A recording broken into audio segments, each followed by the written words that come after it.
Hello, my name is Rosaviatsia, I'm a Russian attorney. Friendly reminder, we have Telegram and Facebook channels, find the links in the description.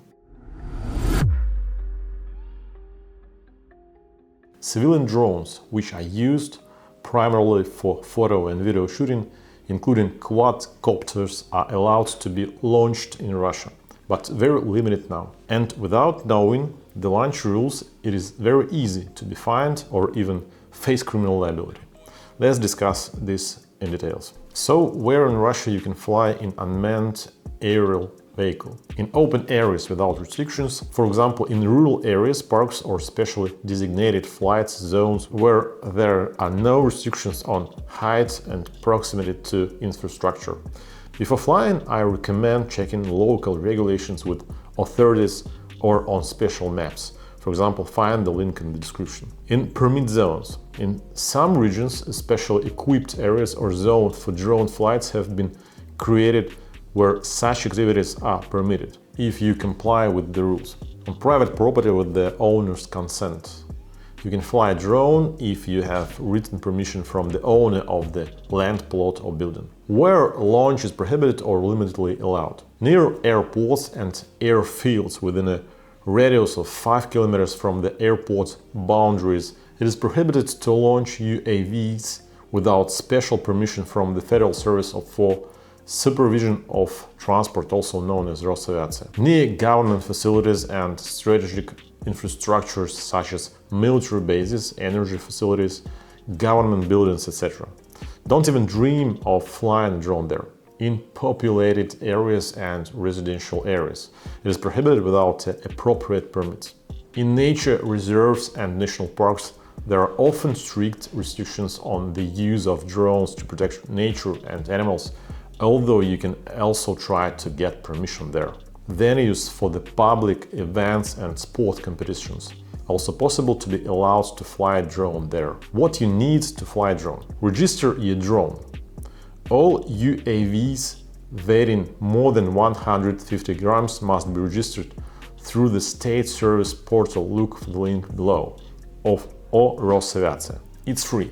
In 10 days, the owner will receive an identification number for their device, which will need to be applied to its body. UAVs weighing less than these are considered toys and can be controlled even by a child, and more so by a person over 14 years old.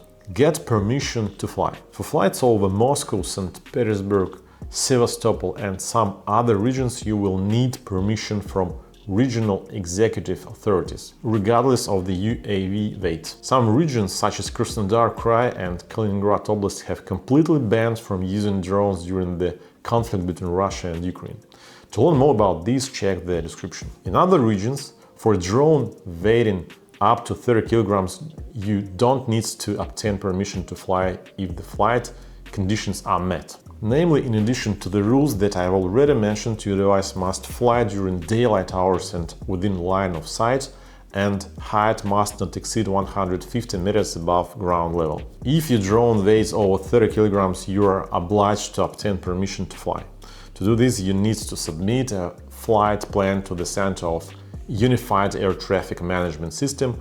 The link's waiting for you in the description too. Obtain a pilot's license if necessary. This is also only required if drone is large more than 30 kilograms. Photo and video shooting. A courtyard with video surveillance is a public place, and it's enough to install a sign about this recording so that passers-by know they are being filmed. But as for the drone, not everyone will notice their screen stars.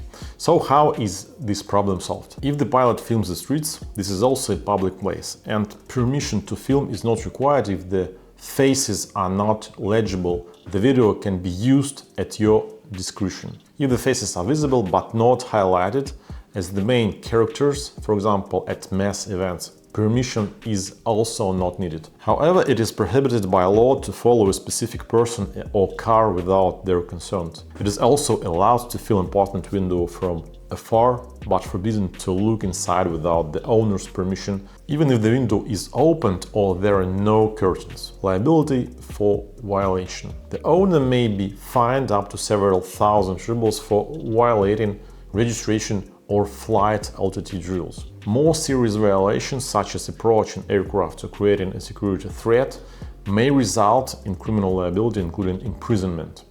Pilots may also face confiscation of equipment and ban on future use of drones. That is all for today. Hope this video was interesting to you. My name is Rosaviatsia. I'm a Russian attorney. Subscribe please to our channel. Bye.